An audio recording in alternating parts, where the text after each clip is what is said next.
Hey everyone, Tenja here. In today's video, we'll be covering the week of September 10th to September 16th and see what I got up to in World of Warcraft. So I started working on another character this week.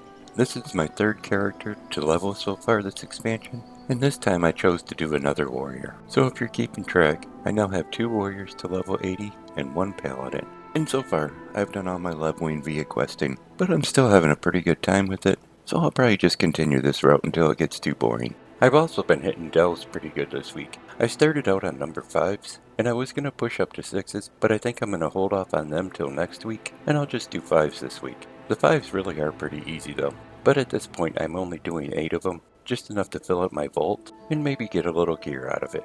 On top of all that, I did actually manage to get a new mount, the Old Mole Rufus. This drops off the Lurker of the Deep in the Ringing Deeps. For this I just continued to look in Group Finder until I did find a group for it. Once I found a group, 5 players had to run off and pull some levers. About a minute later the boss would spawn and you'd get a chance at the mount. It's not really too difficult to do, and these mounts seemed to drop just about every time I got into a group. It took just a little bit of time for me to get my drop. But besides that, I did make it into my weekly farms, so let's check them out and see how I did. I started off this week like I start off every other week, and that was by heading over to Antorus the Burning Throne, located in the Argus Zone. Out of here I'm after the Scythe of the Unmaker, so once I got over there I made sure I was set to Mythic, I headed in and I worked my way back to Argus the Unmaker. Taking him down gave me attempt number 127 on the Scythe this week. I didn't see it drop, so I'm going to have to come back here next week.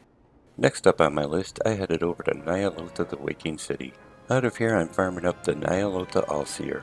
So once I got over there and made sure I was set to Mythic, I headed in, worked my way back to N'alotha the Corruptor and took him down. Taking him out this week gave me attempt number 14 on the mount, but I didn't see it drop, so I'll be back here next week.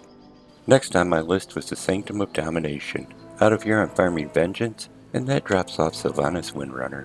I can't solo this yet, so I need to find a group in Group Finder, but once I do, we head in and we take her down.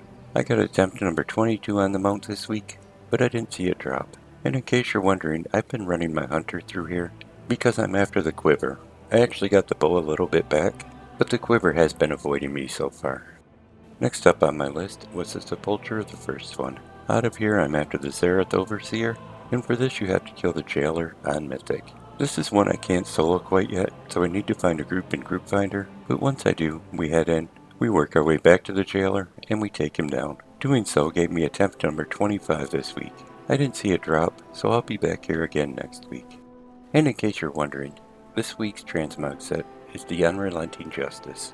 This is a pretty cool set, and it comes in 3 variations. It comes in a solid green, a solid white, and then a color changing version. And it will be either green during the daytime and white during the nighttime. To get this, all you have to do is complete the Traveler's Log 12 times. They don't have to be 12 consecutive times, just 12 times. Once you do that, this set is all yours. So it's pretty easy to get, and there's no time limit on getting it.